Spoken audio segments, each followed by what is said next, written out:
২৬-এর নির্বাচনে সমগ্র বাংলা পরিবর্তনের সাক্ষী থেকেছে। ক্ষমতার মসনদে বসেছে বিজেপি। প্রথমবার শান্তিপূর্ণ নির্বাচন দেখেছে বাংলা, যদিও সম্পূর্ণভাবে শান্তি ফেরেনি বাংলায়। 35/A হরমোহন ঘোষ লেনে মঙ্গলবার রাতে বিজেপির পার্টি অফিস ভাঙচুর করা হয়। ঘটনায় অভিযোগের তীর তৃণমূলের দিকে। বিজেপির অভিযোগ, তৃণমূলের দুষ্কৃতীরা বাইকে করে এসে ভাঙচুর চালায়।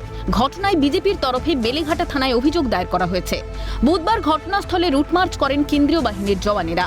ডেপুটি কমিশনারও ঘটনাস্থল পরিদর্শন করেন।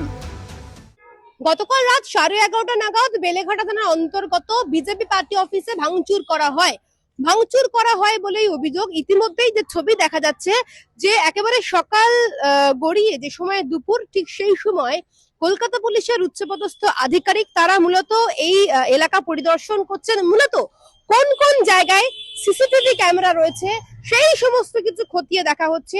সাথে রয়েছে বেলেঘাটা থানার পুলিশ আধিকারিকরা। অশান্ত আবহে আতঙ্কিত স্থানীয় বাসিন্দারা। এই যে এলাকায় যে এরকম ভাঙচুর হচ্ছে, আতঙ্কে রয়েছে, ভয় কতটা? সবাই তো আতঙ্কেই আছে। আতঙ্কে আছে। হ্যাঁ, আতঙ্কে থাকে না।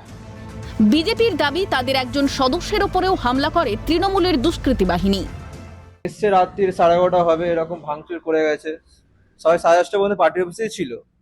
তো গিরিশদাকে অ্যাটাক করার চেষ্টা ছিল, তো ওটা সফল হয়নি, কারণ তালকে তাড়াতাড়ি বন্ধ করে বেরিয়ে গেছে সবাই। তো স্যার ওরা এসছে, ভাঙচুর করেছে, কাউকে পায়নি। তো আমাদের একটা ছেলেকে পেয়েছিল, ওকে মারা হয়েছে, হাতে এখানে চোট আছে। এলাকার সিসিটিভি ফুটেজ খতিয়ে দেখা হচ্ছে। ঘটনার তদন্ত শুরু করেছে বেলেঘাটা থানার পুলিশ।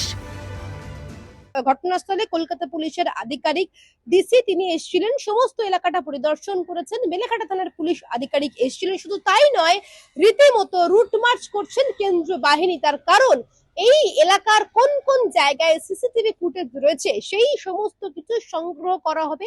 সমস্ত জায়গা থেকে দেখা হবে কে বা কারা এসেছিল। ইতিমধ্যেই বিজেপির পক্ষ থেকে অভিযোগ দায়ের হয়েছে বেলেঘাটা থানায়, এবং অভিযোগ জমা পড়ার পরেই সেই অভিযোগের ভিত্তিতে তদন্তে নেমেছে কলকাতা পুলিশের আধিকারিকরা। ক্যামেরা জনি মন্ডলের সাথে দীপঞ্জন সাউ, ক্যালকাটা নিউজ, কলকাতা।